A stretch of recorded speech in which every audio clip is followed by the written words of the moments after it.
जयपुर गांव के जंगल में पीलू चिड़िया रहती थी। वो बहुत अच्छी हलवाई थी और लड्डू बेचने का काम किया करती थी। उसके बनाए हुए लड्डू लोगों को बहुत पसंद आते थे। सुबह हो या शाम लोग खाने में नाश्ते में उसके लड्डू खाते थे। हरिया तोता उसके यहाँ आता है और कहता है, वाह पीलू वाह, ऐसे लड्डू तो कहीं नहीं मिलते हैं। मैं सिर्फ तेरी ही दुकान से लड्डू लेता हूँ। अब मैं बाहर जाने वाला हूँ, तू 1 किलो पैक कर दे। जी हरिया काका, अभी देती हूँ। कालू की दुकान पीलू की दुकान के सामने ही थी, लेकिन उसके यहाँ से कोई भी लड्डू नहीं खरीदता था। एक दिन कालू पीलू को एक साजिश से फंसाने के बारे में सोचता है। इस पीलू को मैं स्वाद में हरा नहीं पाऊंगा। इसके पास बहुत पैसे हैं, उसे ही लूट लेता हूँ। पीलू, तुम्हारे लड्डू तो वाकई में बहुत ही स्वादिष्ट है। मैं तो अब अपनी दुकान बंद कर दिया हूँ। अब मैं जमीन जायदाद का काम कर रहा हूँ। तो पीलू कहती है, कालू आपने तारीफ की, बहुत बढ़िया। एक जमीन खरीदने की मैं भी सोच रही हूँ, फिर उस पर अपना घर बनाऊंगी। तो कालू कहता है, बहुत अच्छा ख्याल है। मेरे पास कुछ जमीन है, अगर तुम चाहो तो मैं तुम्हें दिखा सकता हूँ। वहाँ पर लड्डू की फैक्ट्री भी लगा देना। तुम्हारे जैसे लड्डू कोई नहीं बना सकता है। बाकी की जमीन में तुम बड़ा सा घर बना लेना। तो पीलू कहती है, सही कह रहे हो कालू भाई, मैं ऐसा ही करूँगी। फिर पीलू को कालू बहुत सी जमीनें दिखाता है। पीलू को एक जमीन पसंद आ जाती है। कालू भाई, मैंने बहुत मेहनत से पैसे कमाए हैं। ये जमीन मैं अपनी पूरी कमाई से खरीदूंगी। इसमें मैं मेरी दुकान बेचकर पैसे लगाऊंगी। तो कालू कहता है, तुम चिंता मत करो पीलू, मैं हूँ ना। मैं तुम्हें गलत सौदा नहीं करवा सकता हूँ। ये जमीन आने वाले समय में तुम्हें बहुत फायदा करेगी। तुम्हारी दुकान क्या फैक्ट्री होने वाली है। खुश हो जाओ बहन। इसके बाद पीलू अपनी पूरी कमाई कालू को दे देती है और दुकान भी बेच देती है। लेकिन एक हफ्ते बाद पीलू जब उस जमीन पर रहने के लिए जाती है तो वहाँ पर कड़क सेठ आ जाता है। अरे पीलू, ये जमीन मेरी है, तुम यहाँ क्या कर रही हो? तो पीलू कहती है, कड़क सेठ जी, ये जमीन तो कालू ने मुझे बेचा था। ये जमीन तो मेरी है। तो कड़क कहता है, अपने कागज दिखाओ। पीलू के कागज देखकर कड़क कहता है, ये नकली कागज है पीलू, तुम्हें कालू ने धोखा दिया है। तो पीलू कहती है, कालू मेरी पूरी कमाई लेकर भाग गया है। अब मैं क्या करूँगी? मैं तो लुट गई, बर्बाद हो गई हूँ। पीलू ये सोचकर रोने लगती है। तो कड़क कहता है, रो मत पीलू, तुमने लड्डू बनाने आते हैं ना, लेकिन आजकल बच्चों को चॉकलेट पसंद है। तुम चॉकलेट बनाना शुरू कर दो, थोड़े बहुत पैसे मैं तुम्हें दे दूंगा। तो पीलू कहती है, आपकी मदद के लिए धन्यवाद कड़क सेठ जी, मैं अब से चॉकलेट के लड्डू बनाया करूंगी। फिर पीलू मेहनत करके रोड के किनारे चॉकलेट के लड्डू बेचने लगती है और कुछ ही दिनों में उसे मुनाफा होने लगता है। एक दिन कड़क सेठ भी उसकी दुकान में आते हैं और चॉकलेट के लड्डू खाते हैं। वाह पीलू, ये लड्डू खाकर तो मेरी तबीयत ही खुश हो गई। अब मैं कालू को पकड़वाने में मदद करूँगा। तो पीलू कहती है, आप मेरी कालू को पकड़वाने में मदद करेंगे? ये सुनकर तो मुझे बहुत खुशी हो रही है। कड़क सेठ अपने इंस्पेक्टर दोस्त जाबाज चील से मिलता है। उसे पीलू के चॉकलेट के लड्डू खिलाता है और उसे कालू को पकड़ने के लिए कहता है।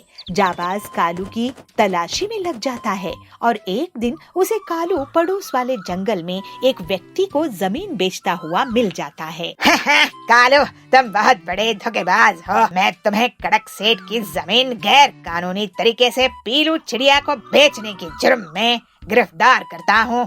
कालू पकड़ा जाता है। तो कड़क सेठ कहता है, पीलू, अब तुम्हारे पास तुम्हारी दुकान वापस आ गई है। तुम पुराने और नए चॉकलेट के लड्डू बनाना शुरू कर दो। तो पीलू कहती है, कड़क सेठ जी, मैं आपकी हमेशा एहसानमंद रहूंगी और आपको मैं हर रोज लड्डू गिफ्ट किया करूंगी। इस तरह से पीलू अपनी मेहनत के दम पर बहुत जल्दी तरक्की कर लेती है। उसके चॉकलेट के लड्डू बच्चों को बहुत पसंद आते थे और बड़ों को सादे लड्डू। पीलू एक बहुत बड़ी दुकान की मालकिन बन जाती है।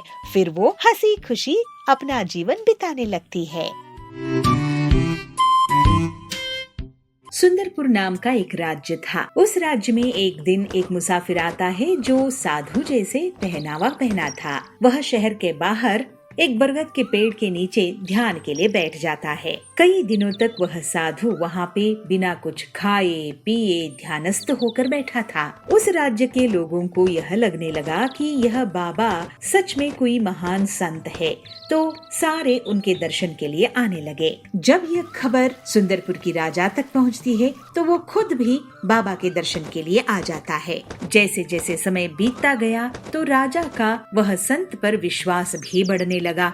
तो वह संत से राजा अपने छोटी बड़ी सारी समस्याएं, सारी बातें बांटने लगा और उनकी सलाह लेने लगा और उनके रहने के लिए एक अच्छा सा कुटीर भी बनाया और 2-3 सेवक को भी लगा दिया। राजा का कोई बेटा नहीं था, मगर राजा को एक बेटी थी और राजकुमारी बहुत सुंदर थी। राजकुमारी जैसी सुंदर आसपास की कोई राज्य में नहीं थी। सुंदरपुर की राजा ने अपनी बेटी की विवाह बहुत छोटी उम्र में ही बगल वाली राज्य की राजकुमार से निश्चय कर दिया था। महल के सारे लोगों को बात करते हुए सुनकर राजकुमारी भी वह संत से मिलने की इच्छा प्रकट करती है, मगर राजकुमारी को महल से बाहर जाने की इजाजत नहीं थी। मगर एक दिन राजकुमारी को मौका मिलता है और वो सबसे नजर बचाकर साधु को मिलने चली जाती है, मगर यह संत की भेष में ठगता वह कोई साधु नहीं था। जैसे ही वह राजकुमारी को देखता है तो वह मोह में पड़ जाता है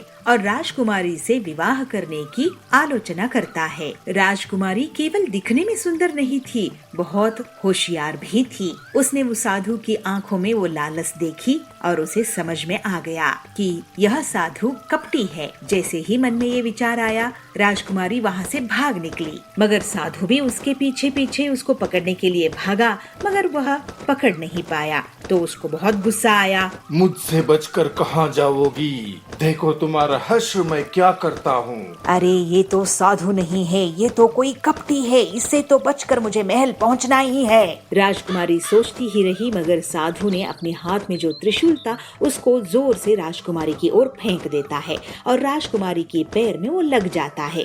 अरे मेरे पैर में ये लग गया, अब मैं कैसे भागूं? मगर राजकुमारी दर्द को सहन करने की शक्ति भी रखती थी, वह बहुत हिम्मतवर थी। तो उसने उस त्रिशूल को निकाल फेंका और जैसे तैसे करके महल पहुंच गई। अरे इसको तो किसी और को नजर नहीं आना चाहिए, इस घाव को मैं खुद मरहम पट्टी करूंगी। ऐसे कहते हुए अपनी घाव पे मरहम पट्टी करती है और घबराहट से राजकुमारी रोने लगती है। दूसरे दिन राजा साधु के पास पहुंचता है तो साधु सीधे मुंह बात भी नहीं करते। तो राजा दुखी होता है और पूछता है, क्या बात है गुरुजी? मुझसे कोई भूल हो गई? आप मुझसे बात क्यों नहीं कर रहे हैं? राजन, मैं जो कहूँगा वो शायद तुम्हें अच्छा नहीं लगेगा। कैसी बात कर रहे हैं गुरुजी? कहिए, क्या बात है? तो फिर सुनो राजन, इस राज्य में एक बुरी आत्मा है। अगर उसका अंत नहीं किया गया तो वो सबको खत्म कर देगी। यह सुनकर राजा के मन में घबराहट पैदा हुई और वह कहा, बुरी आत्मा कौन है वो? उसे कैसे पकड़ा जाए? यह आत्मा आपकी महल में एक सुंदर लड़की का रूप लेकर रह रही है। कल रात को ये आत्मा हमसे मिलने हमारे कुटीर पर आई थी, लेकिन जैसे ही हमने अपने त्रिशूल उसकी तरफ फेंका तो उसने अपनी असली रूप में आ गई। उसने एक भयानक रूप धारण कर लिया। अगर मैं साधु नहीं होता तो वो मुझे भी खत्म कर लेती। मगर गुरुजी, ये तो बताइए कि मैं उसे पहचानूंगा कैसे? ऐसे कहते हुए राजा अपनी चिंता प्रकट करता है। तब ये कपटी सन्यासी कहता है, उसे ढूंढो, उसके पैर पे त्रिशूल का घाव है। अपनी राज्य में डंका बजा दो, मिलते ही उसे कैद कर लो, फिर मैं बताऊंगा आगे क्या करना है। यह सुनकर चिंतित राजा अपनी महल के ओर दौड़ता है और महल के कर्मचारी को बुला के कहता है कि जिसकी पैर पे त्रिशूल की निशान है उस लड़की को ढूंढने के लिए। उसके महल के नौकर और सैनिक पूरे राज्य में ढूंढते हैं, मगर उनको ऐसी कोई लड़की नहीं मिलती है। मगर आखिर में यह पता चलता है कि राजकुमारी की पैर पे त्रिशूल का निशान है और यह बात सेवक आके राजा को सुनाते हैं। यह बात सुनते ही राजा परेशान होकर साधु के पास पहुंचता है और सारी बातें साधु को कहता है और यह निवेदन करता है कि शायद साधु से कोई भूल हुआ हो। साधु को तो ये अंदाजा था, वह पहले से ही सोच कर बैठा था और राजा से कहता है, राजन, तू जिसे राजकुमारी समझ रही हो वो असल में तुम्हारी बेटी नहीं है। तुम्हारी असली बेटी को पैदा होते समय एक जादूगरनी ने चुरा लिया था और उसे इस बुरी आत्मा से बदल दिया था। अब तुम पर है राजन, मेरी बात मानो या ना मानो। अगर नहीं मानोगे तो राज्य का विनाश निश्चित है। राजा को साधु पर अटूट विश्वास था, इसीलिए ज्यादा न सोचते हुए राजा ने साधु की बात मान ली और राजा अपनी बात को मान रहा है इसका भनक लगते ही साधु कहता है, एक बड़ी संदूक मेरी कुटिया में रख दो और रात होते ही किसी को भनक ना लगते हुए राजकुमारी को मेरे पास ले आओ।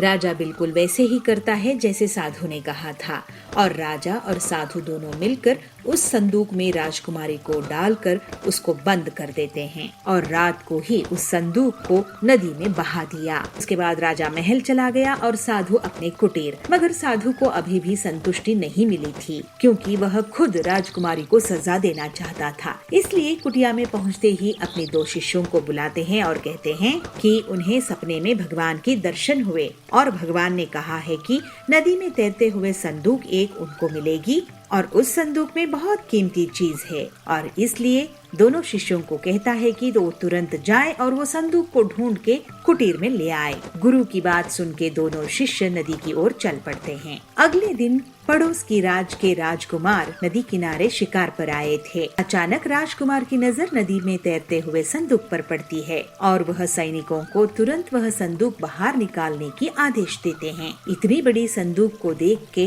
राजकुमार को थोड़ा आश्चर्य तो हुआ, मगर वह संदूक को खोल के देखने की निश्चय करते हैं और खोलते हैं। जैसे ही संदूक खोलता है तो वह आश्चर्य और बढ़ जाता है क्योंकि संदूक में बहुत सुंदर सी एक कन्या थी। इतनी सुंदर कन्या राजकुमार ने पूरी अपनी जिंदगी में कभी नहीं देखा था। राजकुमारी डरते ही संदूक से बाहर आती है और राजकुमार को सब कुछ बताती है। राजकुमार भी स्वयं अपना परिचय देते हैं कि वो पड़ोस की राजकुमार है जिसकी शादी राजकुमारी के साथ बचपन में तय हुई थी। राजकुमार राजकुमारी को सांत्वना देते हुए कहते हैं कि वह तुरंत वहीं पे गांधर्व विवाह करेंगे और उन दोनों ने गांधर्व विवाह कर लिया और सैनिकों को राजकुमार आदेश देता है कि उस पेटी में एक जंगली बंदर को बंद करके फिर से नदी में बहा दिया जाए। राजकुमार राजकुमारी के साथ अपने महल वापस चला जाता है। इधर साधु के दोनों शिष्य पेटी को नदी में तैरते हुए देखते हैं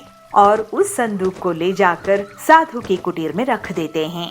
पेटी को देखकर साधु को बहुत संतोष होता है और वह दोनों शिष्यों को कहता है जब तक वो ना कहे तब तक कुटिया के अंदर ना आए और कुटिया के बाहर पहरे पे खड़े हो जाएं।